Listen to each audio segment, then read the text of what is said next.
All right, so I think the next spot that we have to start at is talking actually about this room for Oklahoma that so many fans, kind of like myself, have been frustrated with.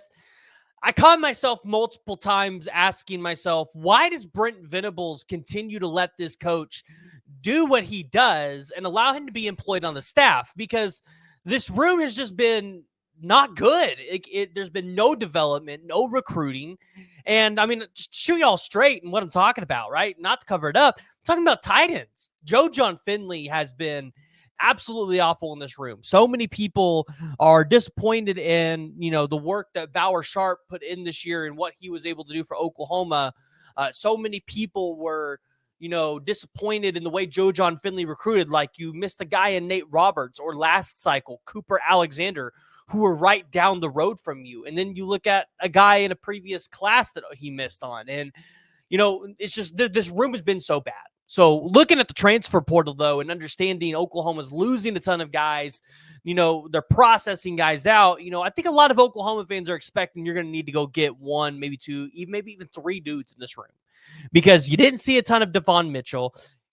I think he's the one bright spot that you have coming back. There's still questions. Does Helms come back? Does McKinstry come back? I think a lot of Oklahoma fans are on board that they don't want Bauer Sharp back, but I think the future for Bauer Sharp is really bright. But what does Oklahoma need to do next? Well, I found a couple guys in the transfer portal or that are planning to enter the transfer portal that, if you're Brent Venables, you're telling John Finley, you're going to go get these guys right now. And if he can't do it, you go find yourself a tight ends coach that can do it.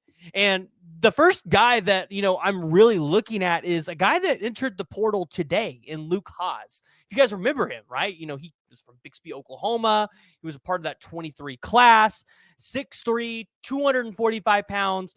Luke Hasz is a good blocking tight end. He was one of the top true freshmen in 2023, according to, I think it was CBS or 247 Sports.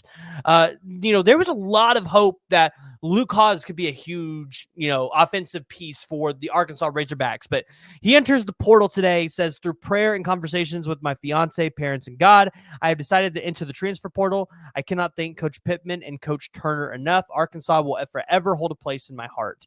Now, if you're an Oklahoma fan, this is good news for you. This is a guy that I think we can all identify as somebody Oklahoma needs to go out there and land. He's a Tulsa native. He's from the state. Bring this kid home. Now, I've got two other tight end prospects that we're going to talk at towards here to the end, so you're going to want to hear about them because one of them is an absolute game changer, one of the best in college football. But Luke Hasz is one of those prospects where if you're Oklahoma, you have to go out there and you have to go make it competitive for this guy. You can't lose him to a school like maybe Alabama, who was one of the schools that got an official visit for him on his recruitment. You would imagine a place like Georgia is going to go out there and try to offer him. Colorado is, they're going after any big-time players in the portal, and they've been successful at getting guys in the portal to come to one of Colorado. So I look at Luke Hasz and I say, okay, he's going to have a ton of teams lining up at the door to potentially claim his services. Can Oklahoma get in the running here, right? That's what we got to ask ourselves.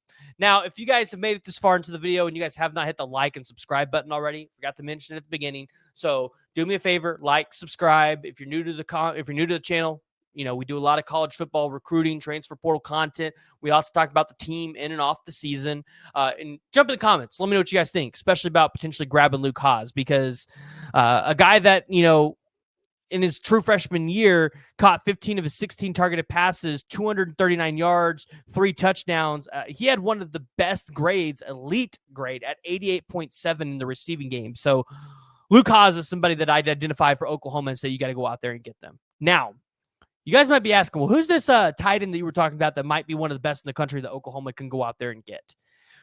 Well, good news for you. He entered the portal. This is going to be the one and only Tanner, and I believe it's Koziol? Tanner Koziol. Guys, did you see Chris Hummer's tweet here? You see those stats? Most importantly, he's 6'7", 237. This guy is a monster, and that plays in the SEC. When you go to the PFF grades and you look at some of the best tight ends in college football, He was the third ranked tight end in college football at 88.9 as an offensive grade. He has a 90.4 receiving grade. He has a 74.5 pass blocking grade and a 64.1 run blocking grade. This is important because in Ben Arbuckle's offense, a tight end that can block is crucially important, especially when you get down into some of those goal line sets.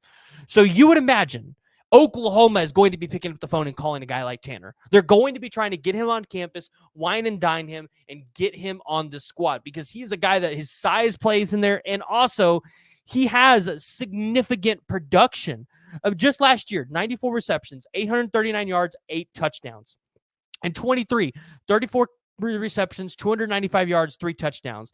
In 22, 35 receptions, 373 yards, 7 touchdowns. And I get it. He's at Ball State. So obviously it's a lesser conference. And I think a lot of people were over the Bauer Sharp experiment, right? Bringing somebody from a lesser place and kind of hoping that they could turn into a gym. This guy is a gym in college football. You get him on your squad, he makes an impact for you day one. So this is a name. I'm watching Oklahoma. I'm watching to see if they offer this kid. I'm watching to see if they can go out there and potentially pull him in.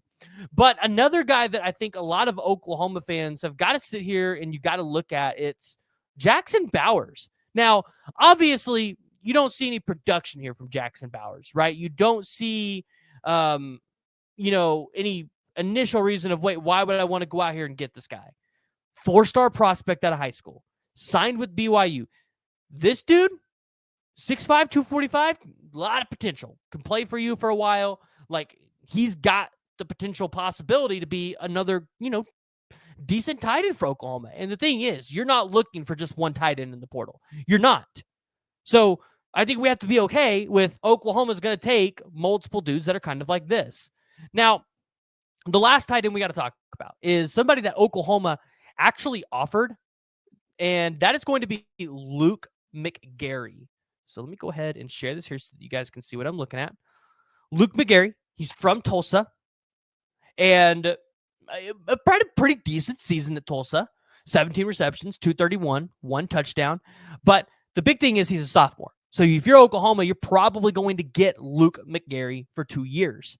And, he's out of Plano, Texas. So that's a quick drive up to Norman for his family to be able to come watch him. And obviously, if you're Oklahoma, you're going to play in Texas at some points while you're in the SEC.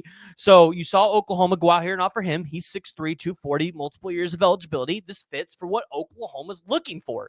So I look at Luke McGary and say, all right, we know Oklahoma's looking at this guy. They offered him. Now it's time to see if Oklahoma can go out there and land another tight end, because this has not been Joe John Finley's thing. Now, does Joe John Finley stay with the team? I think a lot of people are not expecting that, because Joe John Finley probably is going to look for a job where he could potentially call plays, and that's going to probably be at a lower school. But, that's Joe John Finley's thing. Like, he wants to be able to call an offense and be that kind of guy. So, chat, jump in the comments below. Let me know what you guys think about the potential possibility of some of these tight ends, and if you think Oklahoma should go after them, if you agree with me. Jump in the comments below, join the discussion. If you're new to the channel, make sure you guys hit that like and you hit that subscribe button.